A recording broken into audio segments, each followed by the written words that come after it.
So our game is going to be called Doodle. And the setting is, so there are solvent invaders. You're a droplet. You play a droplet. You're a citizen of this world full of color. And there are solvent invaders that invaded this world and took away all the color. So we're going to play the droplet. They're attempting to save the world by repainting it. It's a puzzle game. So you'll see it changes a bit from the concept that was presented. It's going to be a puzzle game. The whole level is going to be the stage sort of by the Pac-Man, most classical, so the whole level. And the main focus is to get the highest score. You compete in the score leaderboards, and you gain score by how much color you put into the level. You do this by first of all, so you're a droplet of color. And in the levels there are predefined number of paintballs, and you collect the paintballs and you gain life. Now you start in the prototype you start at 20 life, for example, of 100. You gain paintball and you go up to 100. Now to paint the world you have to first fill up the enemy solvents with paint, so it takes from your life. Then you hit them and they explode and color the level, sort of like this slide, it gains color. And this is the sort of the plan. So we have a bit of a problem because we're only three in the team, and we're three programmers. So our main focus right now is the core mechanics. We have the AI. It's because it is a level. We have to program the path finding or something for the AI. We have to figure out how to do the explosion and color the whole level, and of course player controls. Then we are currently looking for an artist. So we hope something in this week, 6 weeks. We're switching some stuff. The main art style is kind of Doodle art style, and we're trying to set up this whole environment that gets colored along the way, but we want something more polished, so I think an artist would. And the second weeks are the rest. If we have enough time, we will polish. Next one is sort of the problems. Lack of artists, so if you don't find it, we have to do ourselves, find a way, hopefully we'll have enough time. I'll explain a bit more when I play the prototype.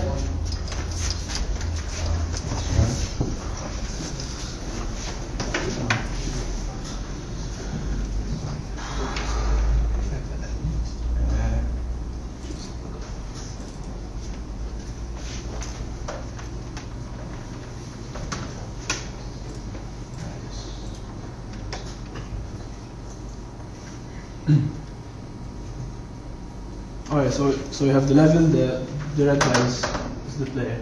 So the yellow circles are the paint. At the top middle there's the life and the enemy health, sort of the how much paint they have. It's not going to be in the game, it's just for a prototype. The actual game is going to be your droplet, and if you gain more paint you grow. So the player must pay attention of how big he is. Very, very visual. As in, like, if you have the red oval is going to be you, the player, which is the droplet. The more color you gain, the more intensity you see on the screen.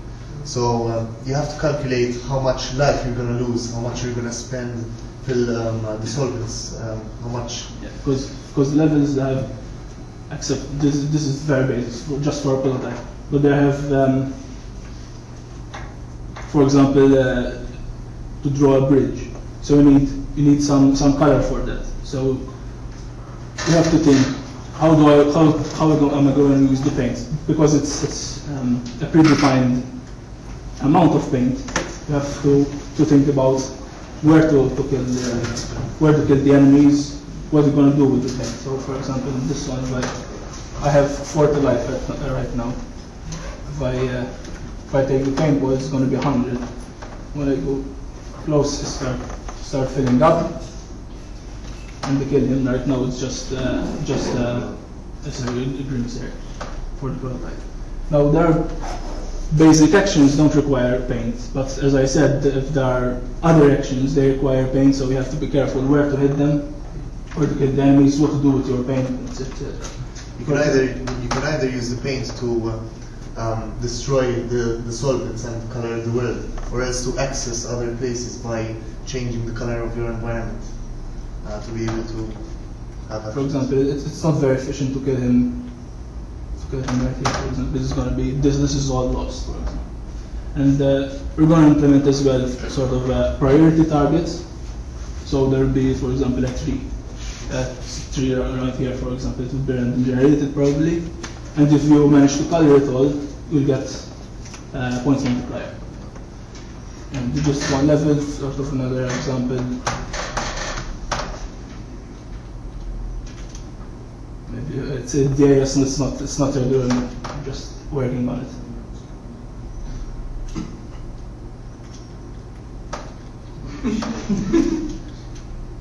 Now we have to decide where to kill them and how much paint. You have to plan out the best strategy to gain the most points. And that's the main concept of the game.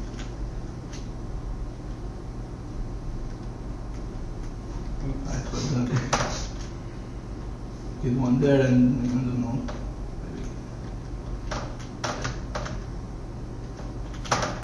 Eventually the splatter will be affected by the platforms. Yeah, exactly. So it won't be that easy, because right now, whenever you kill them, the splatter is going to be the same. But if, for example, in this particular level, it would be ideal to build somewhere over here, because there are platforms. So less obstacles there are, the more area you can cover. And that's kind of the idea behind the game. You decide when you kill them, or finally? You decide when you kill them. Mm-hmm. So You have a separate you have your life, yeah. So you start at 4th, for example, this prototype. You take the paint, you grow up, then you decide when to kill them, how much. Of course, the more you go, the bigger the splatter. You can die of course. In this prototype, you can't die. You're just filling up the cans with paint and they explode. But in reality, you can die if you lose all your paint. But that's the main idea, that you have to kind of calculate how much paint you're going to sacrifice and how much life you're going to reduce and how much points you want to risk. And so it's all intuitive. If your idea is to colorize your world, why else would you use the paints that you gather? Well, why would you use it for something else completely, like building bridges and stuff like that? There are the basic movements, exactly. They don't cost paint, but there are some things you can change from the world. No, because in my view, it would make it a lot more interesting if you transform this game into some sort of like Pac-Man thing, where what you're trying to do is get rid of all the solvents, and the more area you cover with color, the better it is for you in terms of splatter, obviously. Most of you are great students. You can take a page from Jackson Pollock. It could be, I think, over here we just have 2 enemies, but if you have multiple enemies, it could be kind of clever to kill all the enemies and have small splitters everywhere, or else to have an open area and just... Exactly. So that's kind of... at the moment, the idea behind it was also... it was intended to be a puzzle game. So this level is just like a static level with just enemies going around, but eventually the objective is to kill the cans and to get to one place to another, and that could be... Pac-Man is also a puzzle. Yeah, it is every day. You can see it.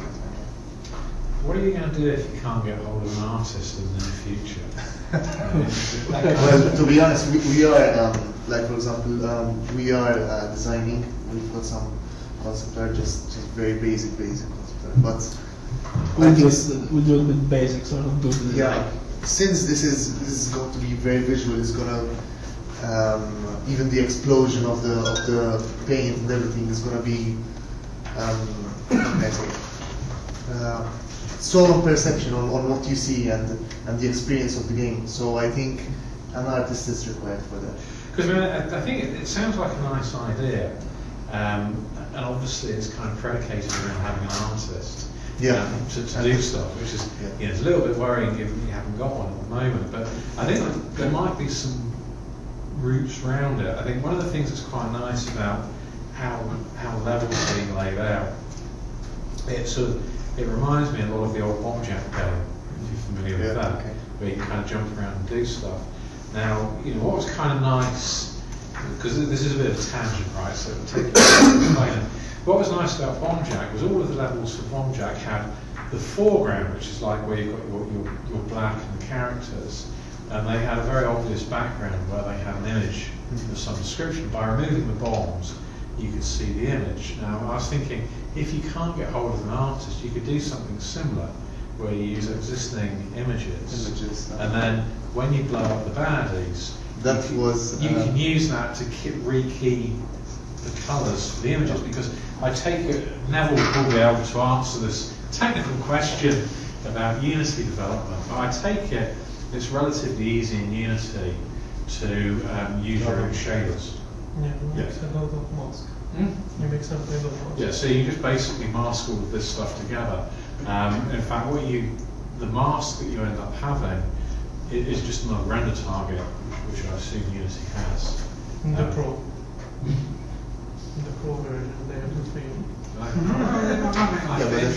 But what you can do is, if you can get hold of some nice splatter textures, you can use those as masks, and you render those to a texture, and you use that in the shader. Image. Yeah. So everything that's been touched by everything that's been touched by that mask, you render in colour because you've coloured it. Everything else you just render through a grey pass. So it gives you the effect of having a background image which is a combination of colour and grayscale, which is kind of what you sort of want as your effect. It was one of the ideas, but it could be an image. It could be any image or a painted image. So it can be whatever you want it to be. I think one of the challenges you always run into as game developers, particularly in something like this, which is heavily constrained, given that you've only got so long to get stuff done, is it's like Nick and I were saying with some of the other teams, is sometimes you have to make your weaknesses your strengths. So you can kind of turn around and go, if you really can't get hold of an artist, this is a treatment we can do on the game that keeps all of the design, all of the vision of the game intact. We just implement it slightly differently.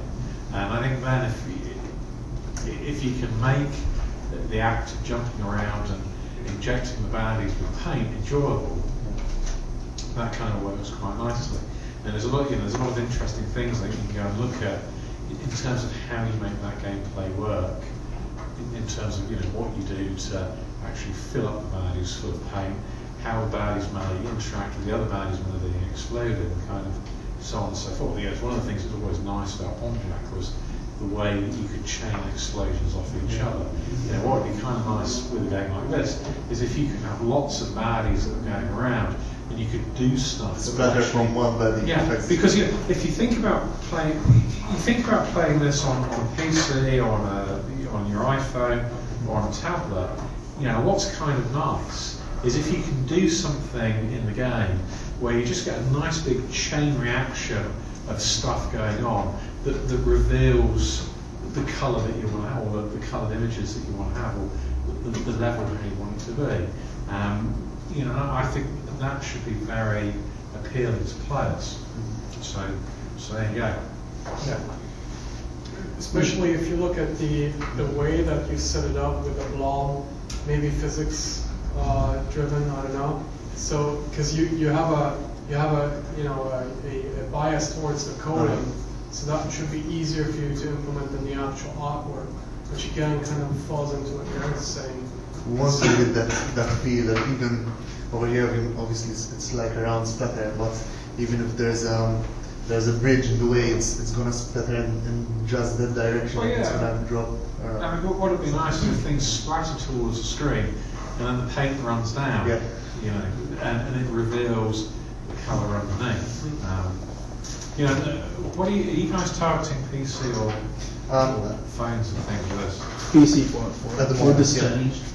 Yeah, because I mean the thing is, you know, if you go directly with a PC, what's nice about the PC is you're dealing with platforms that have got stupid amounts of processing power, so you can really go off and start doing insane things that you can't easily do on phones and such like.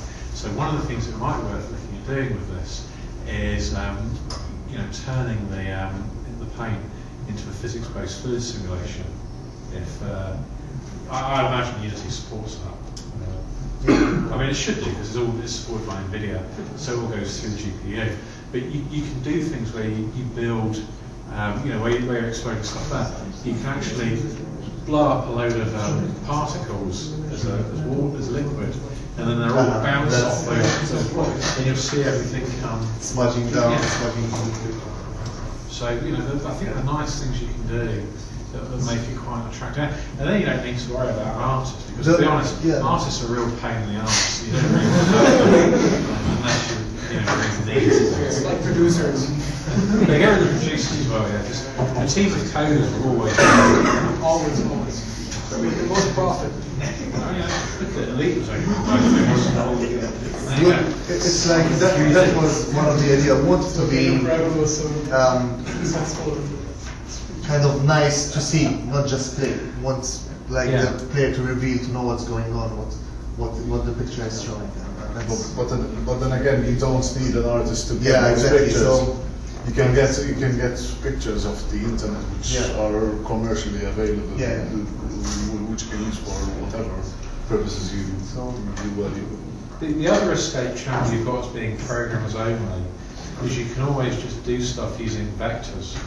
So if you make all your artwork using lines, then you know the nice thing is what you can do is, it's like Jeremy says, you can get a bunch of normal images, trace over them, and to record out all the line positions. And when you start the level, that's what you play on. So you can use, you know, you could do something like draw the outline of a tree and put some effects and line effects in there. That's what you go jumping around on. As soon as you throw the paint onto it, when it blows through, you actually end up with this combination of, you know, photographic image and vector-based artwork. Because you know, the nice thing with Unity is Unity's got it's got a rasterized line render shader in it. So you know, you can do things like have all of those vector effects. So things you've got those nice blurry edges. You know, so from this is the nice thing about being a team of programmers, is you can go off and do that kind of stuff, and you don't have artists going on about the artistic integrity, which is kind of how stuff works. yeah, it's just cool. It's just cool code stuff. Yeah.